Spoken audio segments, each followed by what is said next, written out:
My name is Lydia Kane. I am 50. A retired Marine Corps colonel, now a security advisor for Joint Marine and Navy projects. I speak in the first person because some days never end. They echo each time I pass a gate. Camp Pendleton lay ahead, heat over asphalt, flags hard in the wind. I parked, checked my cuff, walked to the checkpoint that had stamped so many mornings of my life. "Good morning," I said, level. I slid my ID to a young guard. As my wrist turned, my sleeve rode back. A silver falcon curled around a wave, a pale scar cutting the ink.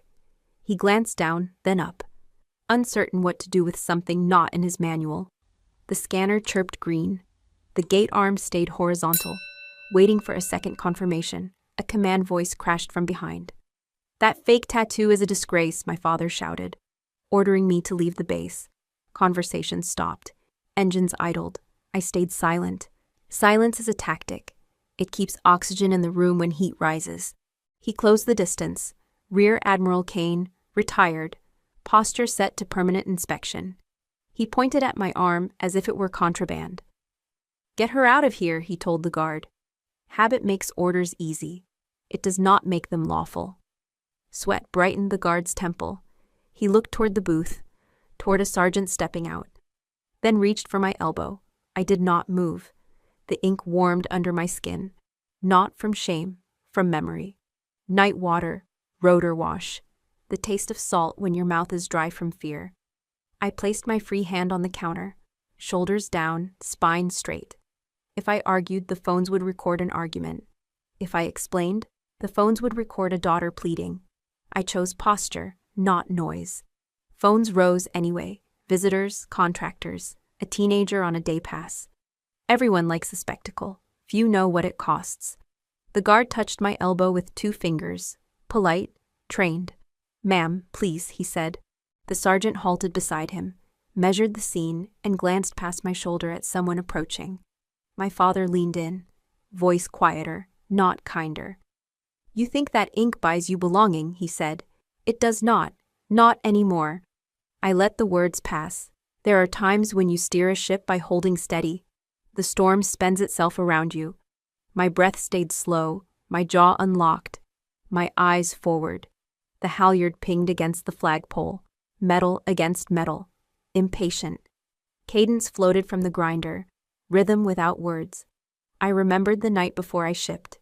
His back turned at the sink, the word duty in his mouth meaning obedience, the word duty in mine meaning everyone comes home. The memory tightened my grip on the counter, then eased it. I was not that recruit anymore. I carried a different weight. "Admiral," the sergeant said, respectful, buying seconds. "Sir, access is being confirmed." He sent a glance to me. I returned steady hands. The young guard swallowed, looked from my face to my sleeve, realized the quiet meant control, not guilt. The lane behind us stacked 2 cars deep. Drivers craned for a better view. Lenses glinted. Boots approached from behind my right shoulder, slow, even, heel to toe. The air shifted the way it does when a new front reaches the coast. The guard's hand eased off my arm. The sergeant straightened. My father squared himself, unwilling to yield in front of an audience he thought he still commanded. I did not turn. I waited for the next sentence, the one that would decide whether this gate became a courtroom or a mirror. Wind lifted the edge of my sleeve again. The falcon's beak caught a line of sun. The wave looked ready to break. A child in a stroller pointed. The mother lowered the tiny hand, unsure what lesson belonged here.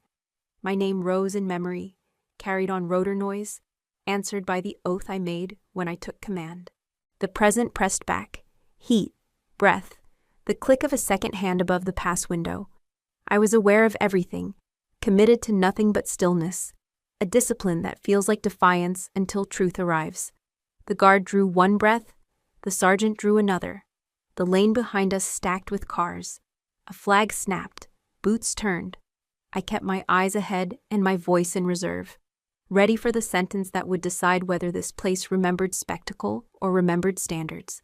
I heard the command before I saw the man. Authority has a pressure front. Hold it. The lane settled.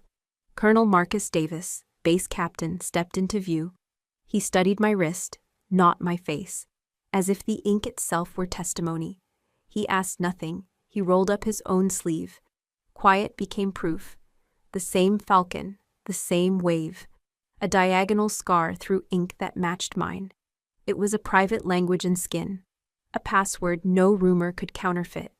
He lifted his gaze to my father. "Sir, this isn't a fake tattoo." His voice went cold, precise. He turned so the onlookers would hear. "And she was our commander." The grinder answered. No whistle, no barked order. 100 Marines pivoted and stood to attention in one motion. Boots struck concrete, palms rose, a sound like rotors taking weight. The base paused to let respect take its shape. My father did not fall. He deflated. His face mapped the collapse of an old story. Pride, then anger. Then the last scaffold of certainty. He looked from Davis's arm to mine, back and forth, searching for a mismatch. There was none. The young guard stepped back. Relief unclenched his jaw. Authority had returned to its proper owner. I did not gloat, did not speak. I let the weight land where it belonged. Davis lowered his sleeve, unhurried. He turned to the sergeant. "Open the lane." The gate arms lifted. Cars rolled. The knot untied itself. I gave them a different ending, a quiet pivot. I faced the guard who had tried to follow the rules with limited information. "Thank you for doing your job," I said. He nodded. The kind of nod that sleeps. "Admiral," Davis said. Formal, giving room for dignity. "We will handle base access." My father opened his mouth, closed it. Words failed because evidence did not. He looked at me as if I had stepped out of a brief he once read in a secure room. Behind his eyes, I saw the headlines he had trusted and the daughter he had tried to revise. He took half a step toward me, then stopped, held in place by the witnesses his volume had summoned. The crowd had become a jury. He chose silence. Davis shifted attention to me, not pity, clarity. "Ma'am, your consult brief is at 1300, conference room 3. It was not a rescue, it was a handoff. The moment returned to me so I could decide what to carry forward."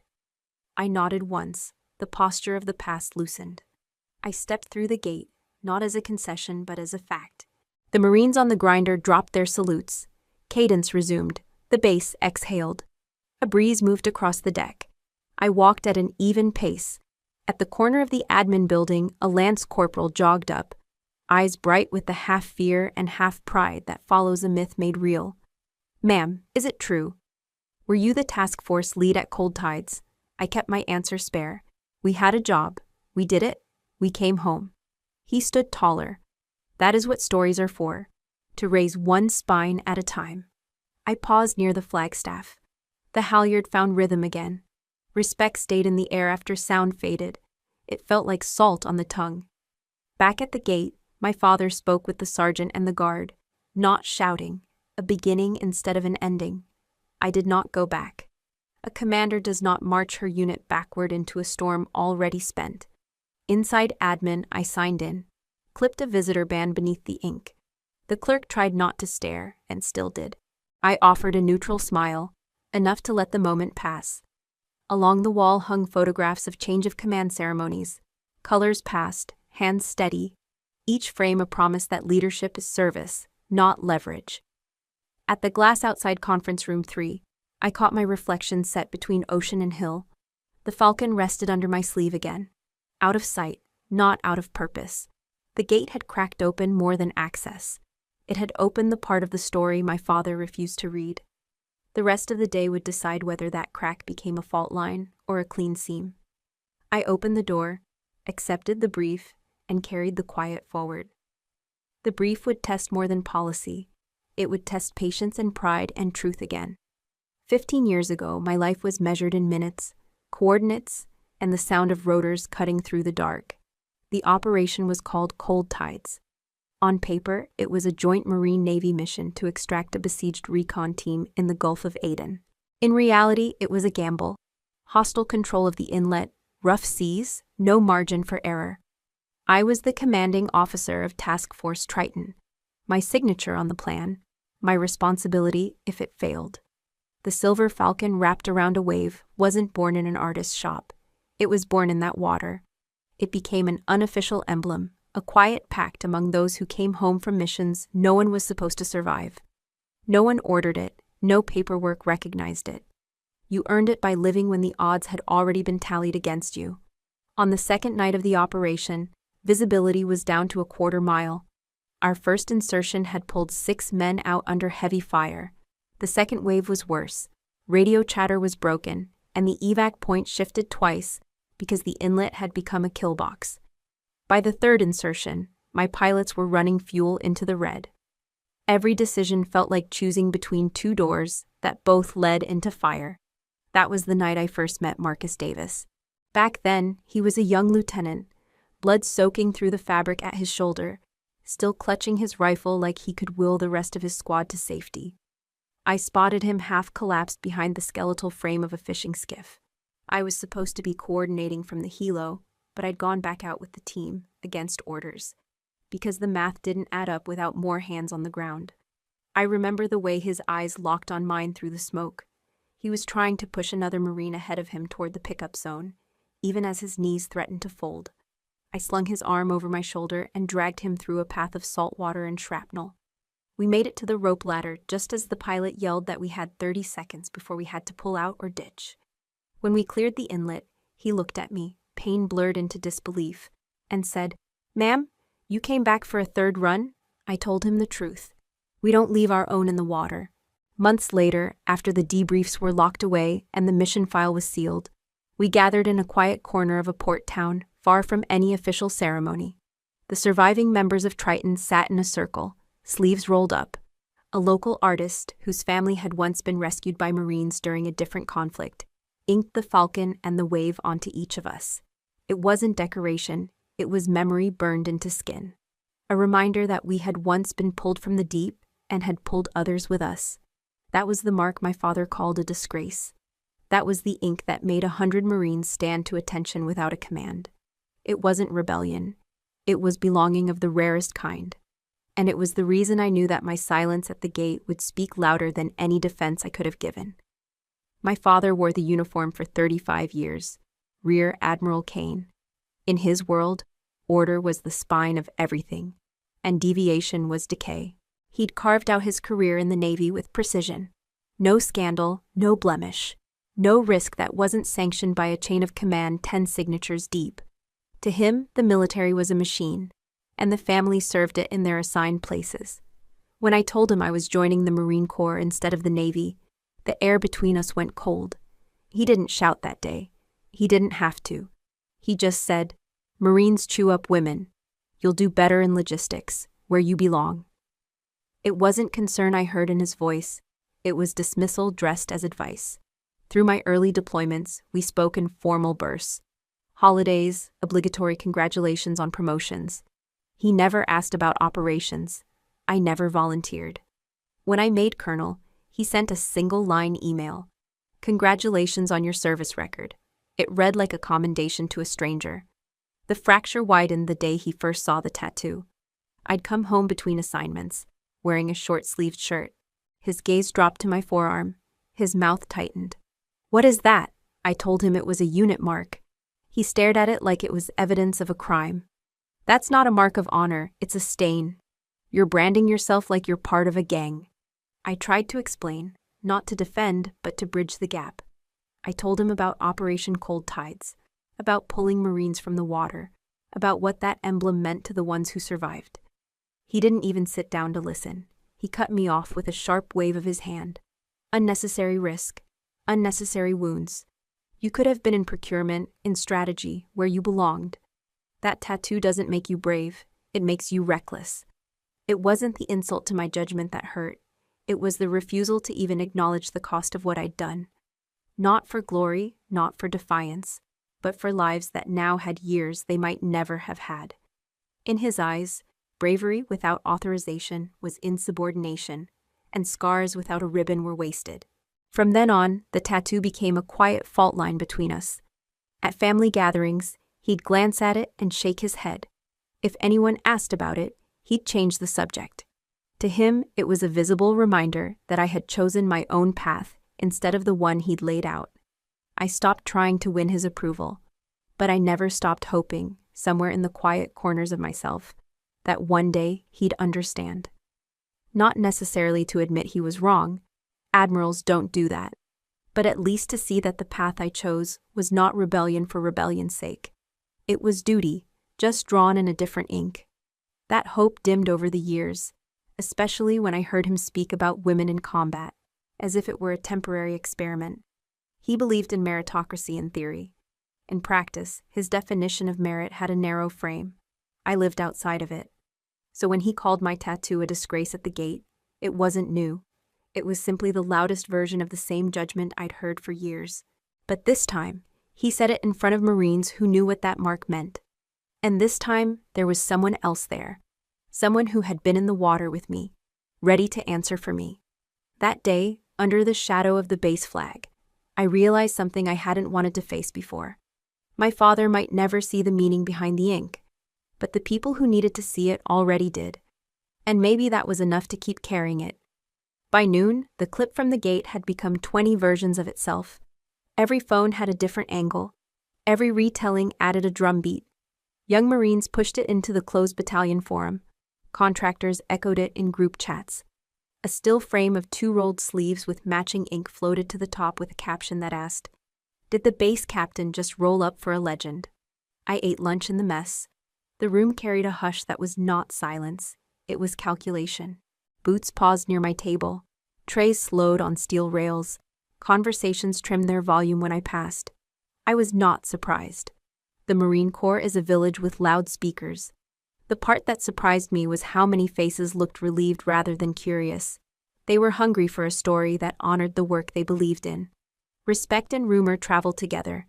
They shake the same hands. A lance corporal stopped at the end of my bench. He gathered his nerve and asked if the story was true. Another Marine, bolder, asked what everyone was repeating. Was I really the commander who once gave orders to Colonel Davis? I remembered the inlet's black water, the rope ladder biting into palms, the weight of 2 men hanging above me while rounds stitched the surface. I kept my answer small. We served in the same fight, I said. Rank is a tool. Responsibility is a weight you carry whether anyone salutes it or not.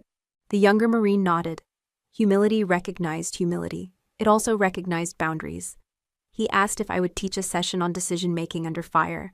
I told him to put his name on the mentoring board outside training. 2 slots would be open by evening. Word crawled through offices faster than any memo. In the morning, I had been a consultant with an efficient walk. By afternoon, I was a test of manners. Some greeted me by name for the first time. Some avoided eye contact, as if respect were contagious. On the grinder, a drill instructor turned the moment into instruction. He pointed at the flag. He spoke about honoring service you do not understand. He called humility the first skill of a warrior. Cadence hit a crisper rhythm after. Pride without arrogance is a powerful metronome. Inside admin, a logistics captain stepped into my path. His smile traveled a few inches ahead of his judgment. He said he had heard I was a myth. He asked if I would confirm. I told him myths are what civilians call training scars, the habits you keep because they worked when the world was on fire. He chuckled. Then his eyes settled on the tattoo. Recognition pulled the corners of his mouth down. Etiquette returned. He stepped aside. The hallway felt wider by 1 courtesy. By 2, a message from Davis hit my inbox.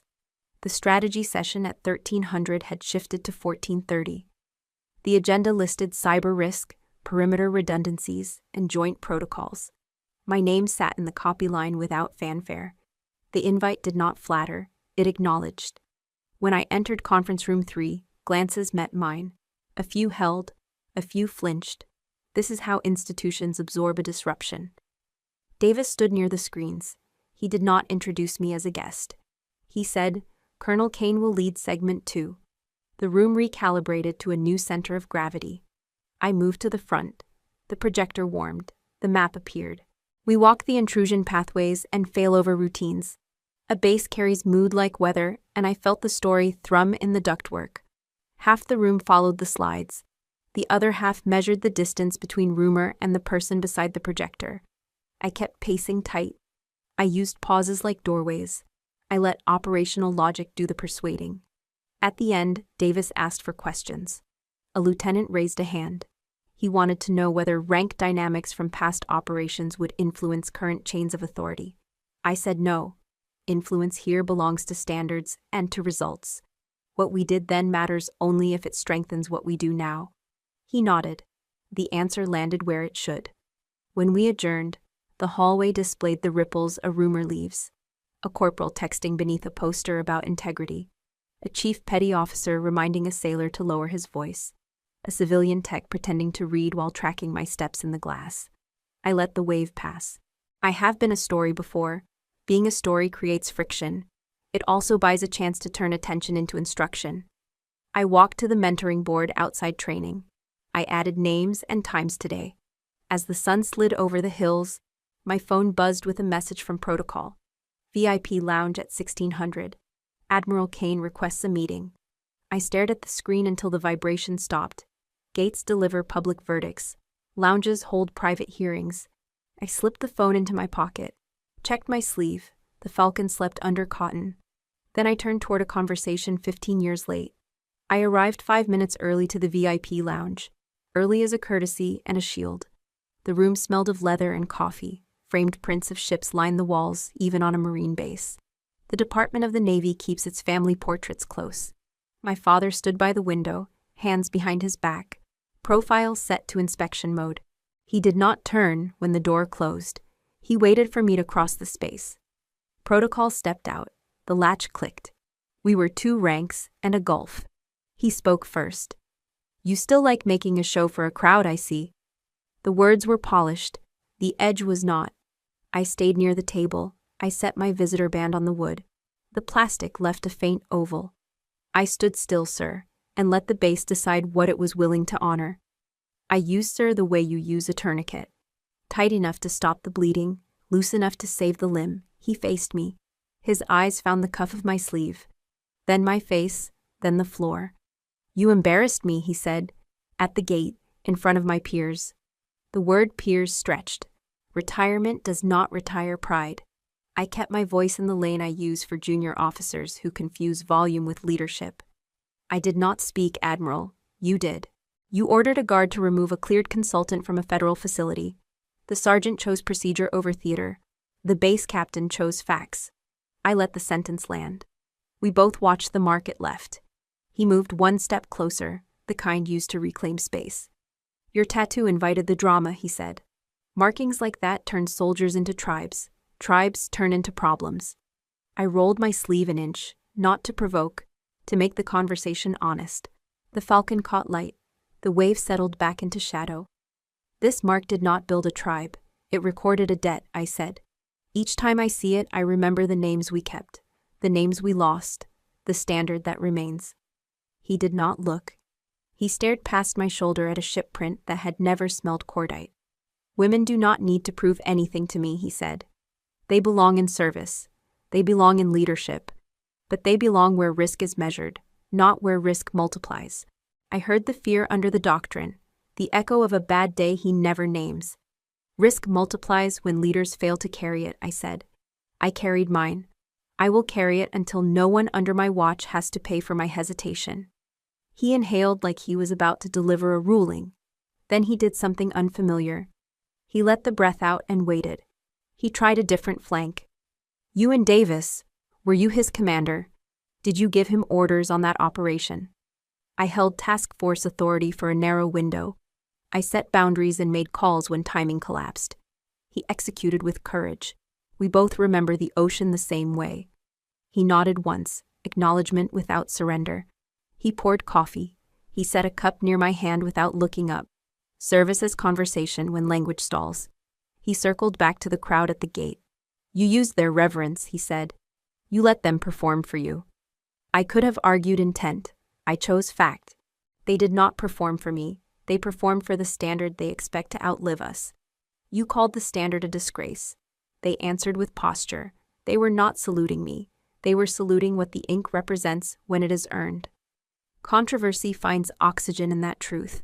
The Corps adores symbols. The Corps fears them too. He lifted his chin. "What do you want from me?" Not apology. The word sat between us like an ordnance crate with faded stencils. I want you to stop using embarrassment as a compass, I said. Let facts point. Let the map be bigger than your fear. And if you are going to speak about me on this base, speak like you know the file you once read in a secure room. He flinched at that. A small tell, confirmation of something I had suspected for years. He had seen a version of Cold Tides on paper. He had chosen silence. He had called it protection. He tried dignity. You are here as a consultant, he said. Do your job and avoid the stage. I am here to harden systems that protect Marines and sailors and families, I said. The job comes with a stage when the audience holds the firewall. If speech changes behavior, I will use it. I will do it with precision and without theater. We looked at each other like two pilots dividing airspace. The door opened. A petty officer entered with a clipboard. Protocol returned to rescue the room. I learned the truth in a way that military families often do. Not from the person who lived it, but from someone who carried part of it alongside them. A retired Master Chief named Randall stopped me outside the commissary. He had served with my father in his early years, back when the salt still lived in his uniform. His tone was careful, like he knew he was crossing into ground my father would never map for me. He said there had been an operation decades ago, before I was born, that went so far sideways, the after-action report read like a cautionary manual. My father had been the commanding officer of a small task group, tasked with intercepting a smuggling convoy in hostile waters. Everything looked controlled until the weather turned faster than the forecast, and enemy patrols boxed them in. 2 of his men didn't make it back. He took shrapnel in the thigh and carried the limp for months. But the wound he never let heal was the one no X-ray could show. The Navy didn't court-martial him. He'd acted within the rules of engagement, but in his own eyes, he had failed the only metric that mattered. Randall told me that after that, my father never looked at frontline command the same way. He shifted to assignments where risk could be managed from behind reinforced doors. It explained things I'd never connected. Why he bristled when I talked about deployments. Why he would change the subject whenever my mother asked about my missions. Why he'd called my tattoo a disgrace, without even asking what it meant. To him, my presence at the tip of the spear wasn't service. It was the beginning of a tragedy he'd already lived once. I stood in the commissary parking lot long after Randall left, replaying years of arguments in my head. All those times I'd thought he just didn't respect me. Maybe it had been fear. But fear untreated rots into control. And control spoken in the voice of authority feels like rejection. He had decided my career path was a repetition of his worst failure, and instead of trusting me to navigate it, he tried to pull me off the map entirely. That knowledge didn't erase the sting of his public outburst at the gate, but it reframed it. My father wasn't just protecting his pride that day. He was trying, clumsily, destructively, to protect me from becoming a ghost in someone else's story. That night, alone in my quarters, I rolled up my sleeve and studied the ink. The falcon's wings curved into the wave, each feather etched with precision. It was more than a mark of survival. It was a vow to the people who hadn't made it back. I traced it with my finger and realized my father might see only the risk, but I would always see the choice, and I would make it again. A few days later, Davis found me in the training yard, just as the sun was dropping, the light turning the asphalt gold. He leaned on the railing, watching the junior Marines run through breach and clear drills. When the last pair moved out, he spoke without preamble. Do you ever think about that night? I knew exactly which night he meant. I think about it every time I look at this, I said, lifting my sleeve. He nodded, and for a moment we were back in the spray and chaos of Aden. He told the story in his voice, the way he had lived it, how we'd already loaded the last of the evacuees onto the Seahawk, the bay door clanging shut. When the call came over comms that 2 more Marines were pinned in a crippled RHIB under fire, he'd been ready to lift off. I was the one who said no. We circled back twice, both runs driven off by heavy fire. The third time, Davis had taken a round through his shoulder armor and was bleeding onto the deck, telling me to call it. I didn't. I grabbed 2 more from the crew, dropped into the water under cover of the helo's guns, and hauled the pinned Marines up the rope ladder. Davis said, "Nobody ordered you to do that. You did it because you don't leave people behind." Hearing him say it out loud hit me harder than I expected. He wasn't telling me anything I didn't already know, but he was naming it for others to hear. In a place like this, stories travel. By the end of the week, I started noticing younger Marines coming to me after drills. They didn't ask about medals or ranks. They asked how to decide in seconds when the safe call wasn't the right call. Some wanted to know how to handle fear. Others, how to lead without tipping into recklessness. I gave them pieces of what I'd learned: how to trust your team without surrendering your own judgment, how to listen to the quiet voice that measures risk not just in lives lost, but in lives saved. I could feel the circle widening. The Falcon was no longer just a memory. It was becoming a language, one that spoke to anyone willing to carry its weight. It was strange, realizing that Davis telling his version of Aden might be doing more for this base's readiness than any formal training block. But that's how leadership works sometimes. Not through orders, but through the way stories settle in the bones of those who hear them.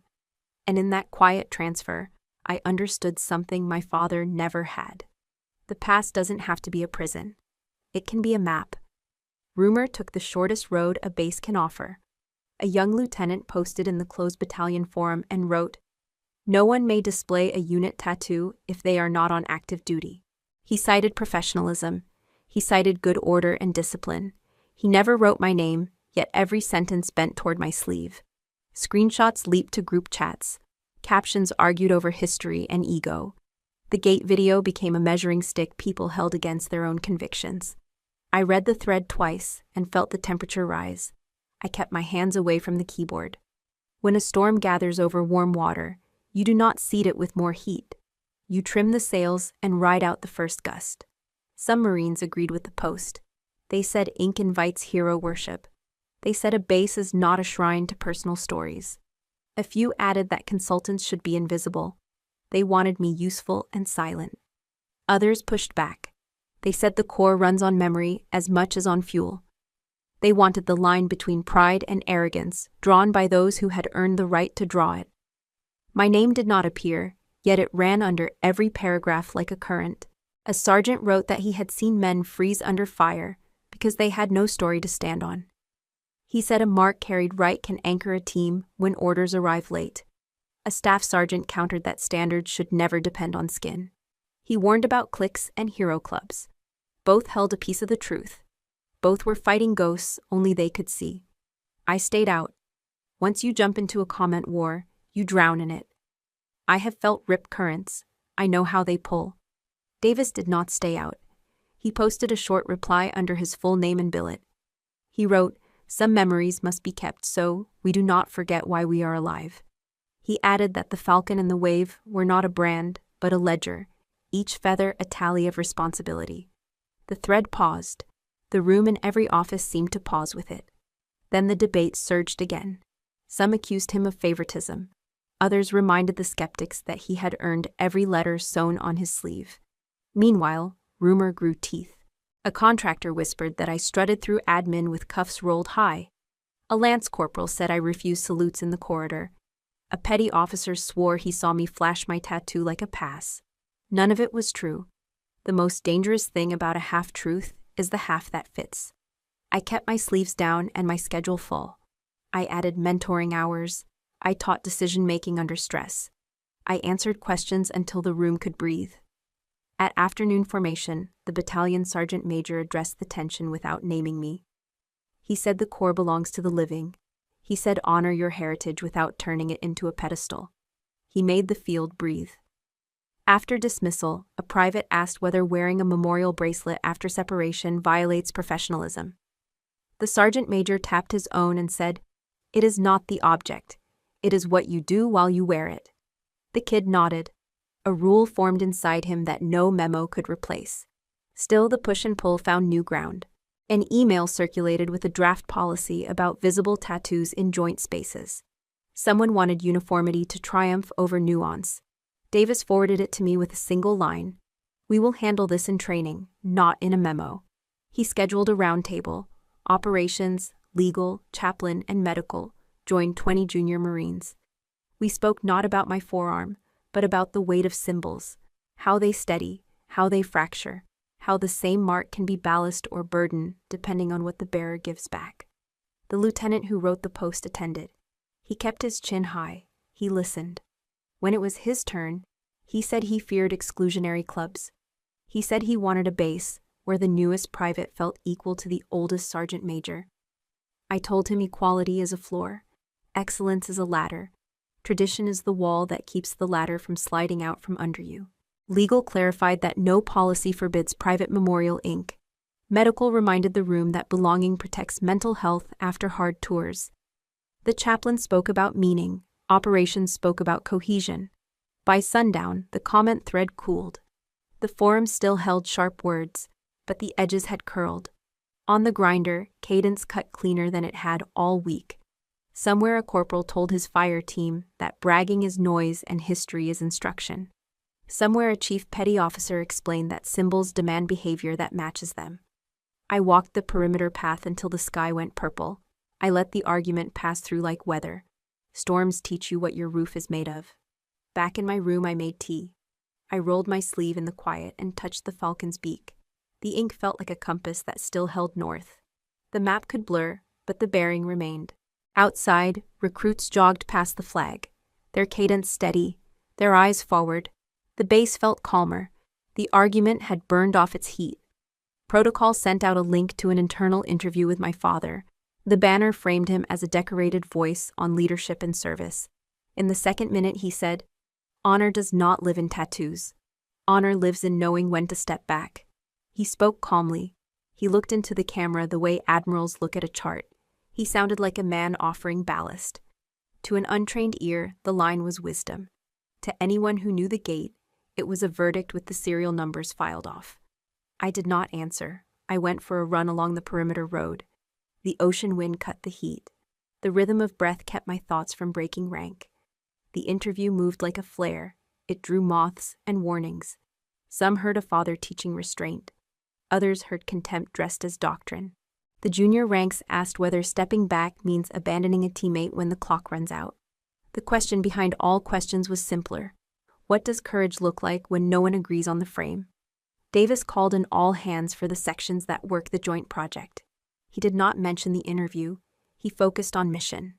He laid out the cyber findings. He assigned teams. He looked at me and said, "Colonel Kane, take the red cell." We filled a whiteboard with attack surfaces and vectors.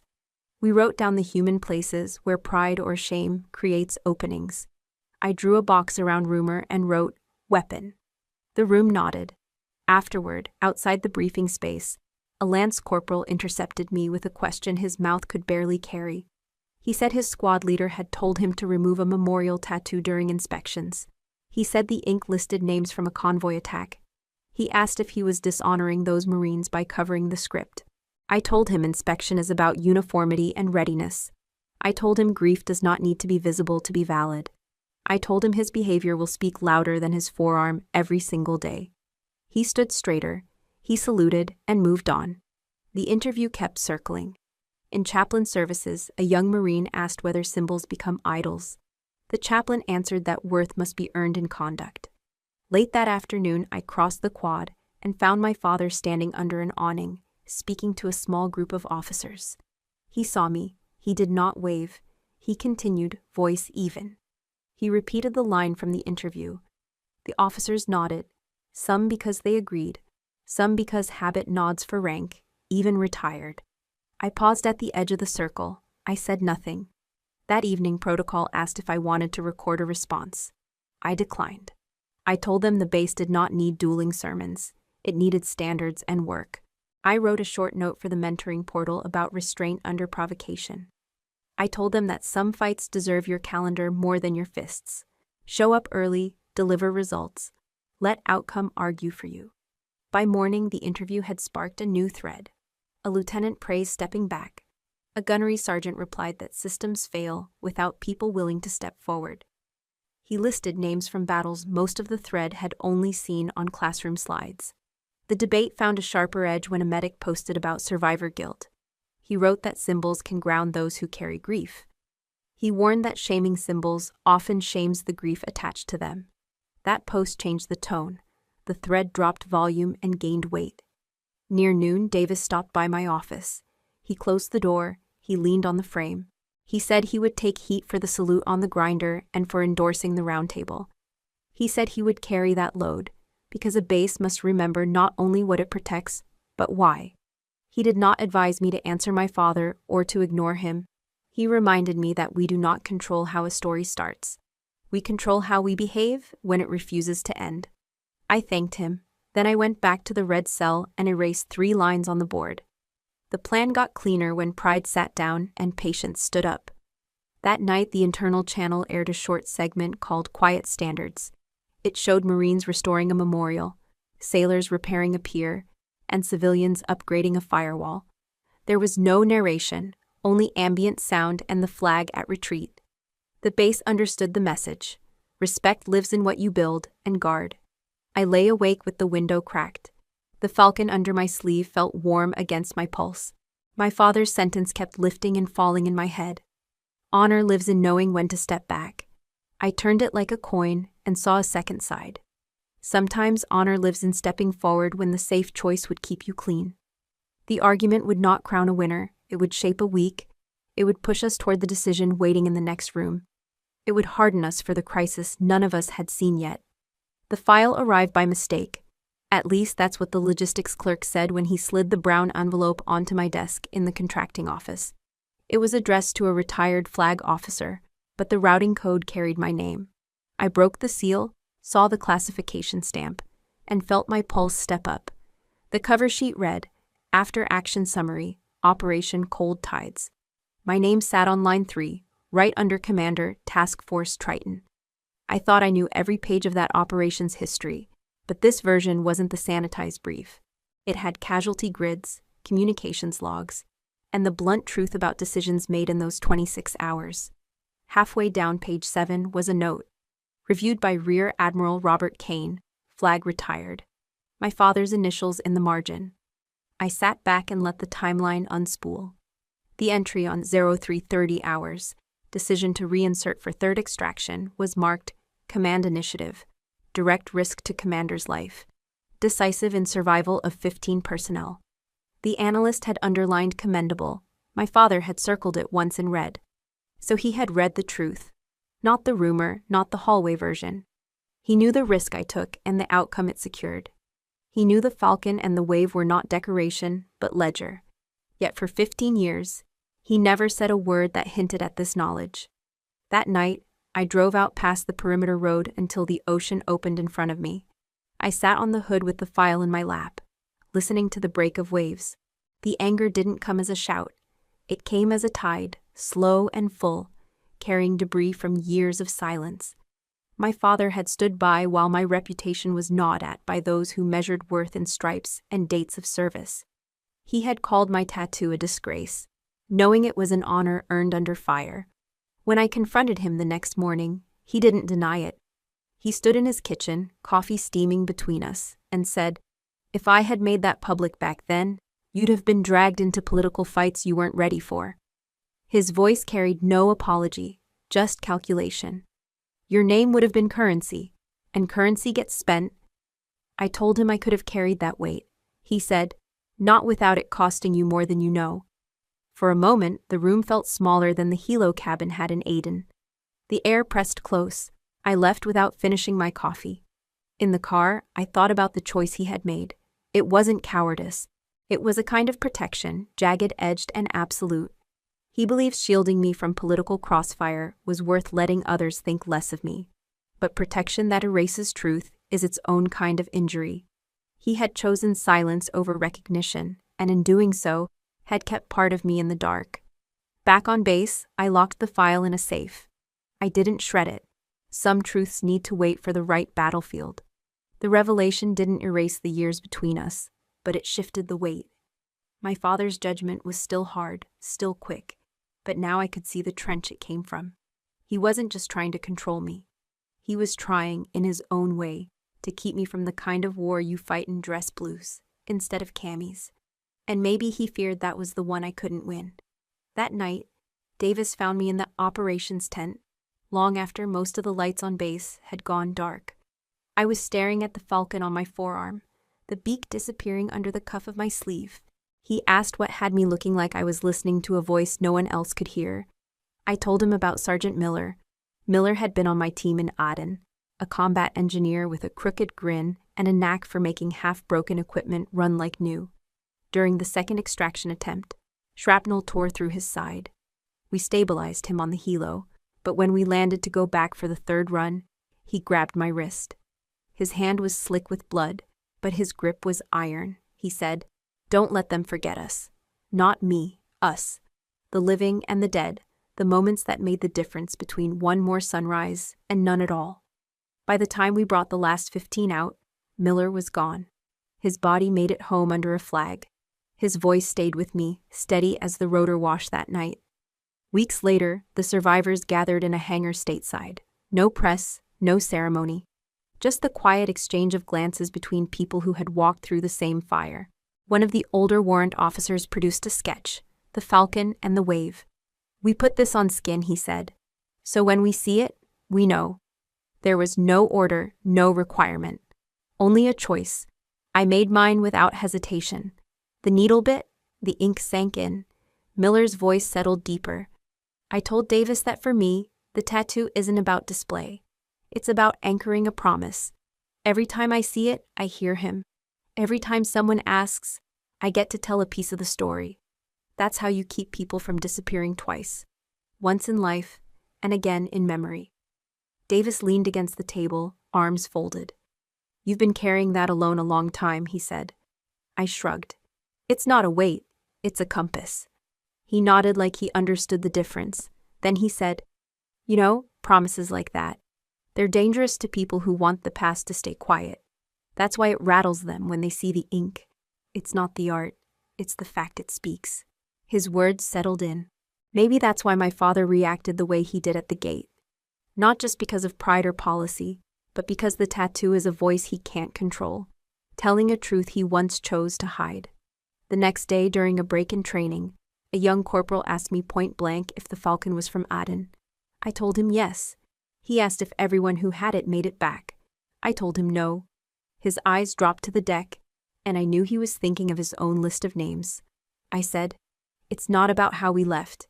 It's about why we went back." That seemed to steady him. Later that week, I found a folded note in my locker. No signature, just 2 lines. "My brother was in Aden.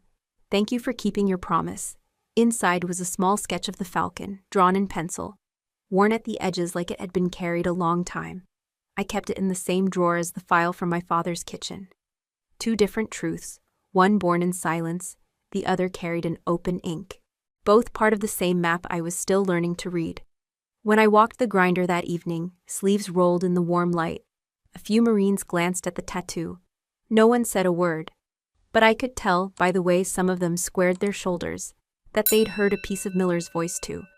And maybe, just maybe, they understood that some marks aren't there to glorify the past. They're there to keep it alive, for the days when someone needs to remember why stepping forward was worth it. It started as a routine review. I had been contracted for a systems audit on Camp Pendleton's network infrastructure, a project meant to modernize access protocols and bring the base's cyber defense in line with the latest threat intelligence. Most of my hours were spent in a cramped server room, humming with air conditioning and the soft whir of drives. But that morning, a diagnostic scan lit up in red. At first, I thought it was a false positive. The signature matched nothing in the base's approved software inventory.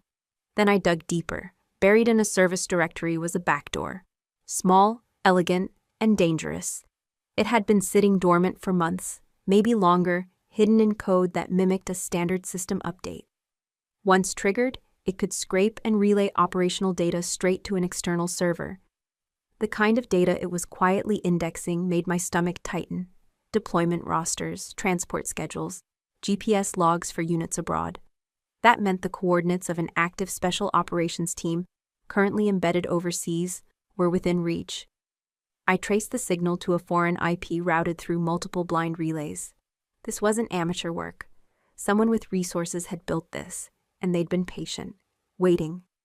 All it would take was a remote trigger, and a dozen Marines' positions would be exposed in real time. I called Davis first. His voice dropped into the clipped register I remembered from Aden. "You're sure?" I told him yes. "Then we're on the clock." Within minutes, the ops center was locked down, comms rerouted through a secure channel. But patching the hole meant more than just killing the process. The backdoor was nested so deep in the system's kernel that pulling it out wrong could brick the entire network. That was when the door opened, and my father walked in. He'd been briefed by Davis. He didn't waste time on preamble. "You need an override token," he said, tossing a secure key fob onto the desk. "It's still registered to me. We can isolate the kernel without tripping the failsafes." We both knew what was at stake. For once, there was no argument about whether I should be there.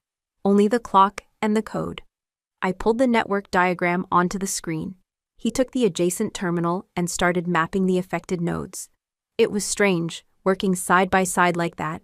The cadence was pure operations. Short exchanges, no wasted motion. He knew the system's architecture from his years overseeing regional comms. I knew how to tear out a virus without bringing the house down. At one point, the trace flared.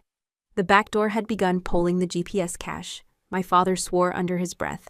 I launched the quarantine script. The window for interception was shrinking fast. He keyed in the override at the exact second I severed the outbound link. The connection dropped, hard and final. The system's heartbeat returned to steady green. When it was over, the room exhaled. Davis came in, read the log, and gave a short nod. They never got through. I leaned back in my chair, the tension still wired in my shoulders. My father didn't smile, but he rested a hand briefly on the back of my chair before leaving. It was more acknowledgement than I'd had in years. The days after the breach were quiet in a way that didn't feel empty. The forensic team combed through the logs, confirming that no data had been exfiltrated. The Special Operations Unit abroad stayed on mission, never knowing how close they'd come to being compromised. The official report credited joint action between myself and Rear Admiral Robert Kane, retired. It was the first time our names had ever appeared side by side in a commendation. I didn't see much of him immediately after. That was normal for us. Words had never been our strong currency. But one afternoon, while I was running a training module for a group of junior Marines in the motor pool, I caught sight of him at the edge of the bay. He was standing half in shadow, hands behind his back, watching. I was demonstrating breach protocol for networked vehicle systems, how to identify when the system you rely on has been tampered with, and how to isolate it before it isolates you. The Marines asked sharp questions, the kind you only get from people who plan on remembering the answers. I moved among them, correcting grip on a cable, pointing out heat signatures on a diagnostic tablet. It was practical work, but also the kind that plants something deeper, the reflex to act, even when the script in your head says, wait. When the session ended, the group drifted off toward Chow. I gathered the gear, aware my father was still there. He didn't step forward, didn't make a speech, just inclined his head once, barely perceptible, and walked away. It wasn't an apology, it wasn't even a clear olive branch, but it was the first time I'd seen him watch me in my element without looking for something to criticize. Later that evening, Davis stopped by my quarters. "You know," he said, "he told the commandant you were the only reason that breach didn't go critical." I raised an eyebrow. "My father?" Davis grinned. "Your father," then he added. "Maybe he's learning that there's more than one way to command."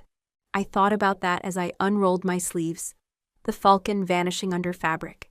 Some marks you wear for the world to see. Others, you keep under armor until the right time. That week, I'd worked shoulder to shoulder with the man who once told me my tattoo was a disgrace. We'd stopped a threat that could have killed people neither of us would ever meet. And we'd done it without tripping over the wreckage of our past. It wasn't reconciliation, not in the clean, cinematic sense. But it was proof that even two people with years of silence and sharp edges between them could stand on the same line when it mattered. In its own way, that was enough. For now, it was late. The kind of late when the bass falls into a quiet rhythm, only the distant hum of a generator and the occasional crunch of boots on gravel. I was in my quarters, running a cloth over my gear, when there was a soft knock at the door. I opened it to find my father standing there, not in uniform. Just a plain jacket and the same weathered face I'd known all my life. He didn't ask to come in. He simply held out a small envelope. "For you," he said. His voice even, but with something else beneath it. I took it, feeling the weight. Light but deliberate. Inside, wrapped in tissue, was the Navy Cross he'd been awarded decades ago. The metal silver gleamed even in the low light, its ribbon still crisp. There was also a photograph, faded at the edges, from the morning I left for boot camp. He was in uniform, I was in my freshly issued fatigues, both of us standing stiff for the camera. Back then, he'd barely looked at me. Now I turned the photo over and saw handwriting on the back. To make sure what you've done is never forgotten. I looked up at him. For years, words between us had been weapons or silence. Now, this gesture said more than any speech. I thought about the years we'd lost, the arguments, the moments when either of us could have reached out but didn't. The Navy Cross wasn't just an honor, it was a piece of his own story, one he'd kept guarded. By giving it to me, he was placing my story alongside his. I didn't thank him right away. I just stood there, holding the medal and the photograph, feeling the quiet shift between us. He gave a short nod, then turned and walked away. No ceremony, no applause. Just a moment, unadorned, that would stay with me long after the night ended. A week later, I found myself standing in front of a group of new Marines in the training yard. The sun was low, casting long shadows across the asphalt. They'd asked me to speak, not about tactics or procedures, but about why I'd stayed in the fight, even after leaving active duty. I looked at their faces, some curious, some skeptical, all of them young enough to still believe they were unbreakable. Slowly, I rolled up my sleeve, letting the silver falcon curl into the light. This, I said, isn't a stain. It isn't rebellion. It's the place where I learned what it means to bring everyone home. I told them about Aiden, about the third trip back into enemy fire, about Sergeant Miller's last words and the promise I made. I didn't tell it like a legend. I told it the way it was, messy, terrifying, costly.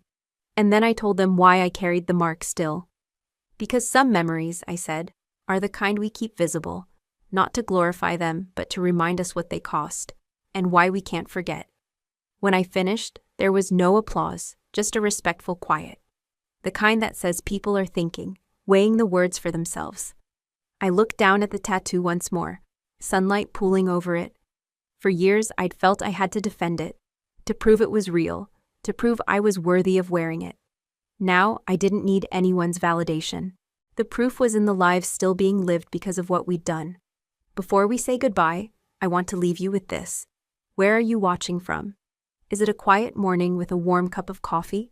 Or a late night where stories like this keep you company? Let us know in the comments. We read everyone with gratitude. And if this story touched your heart, please consider subscribing to the channel.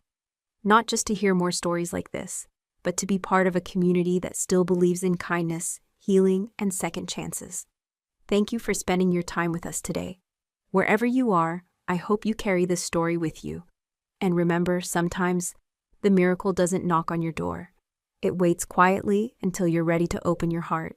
Take care. I'll see you in the next story.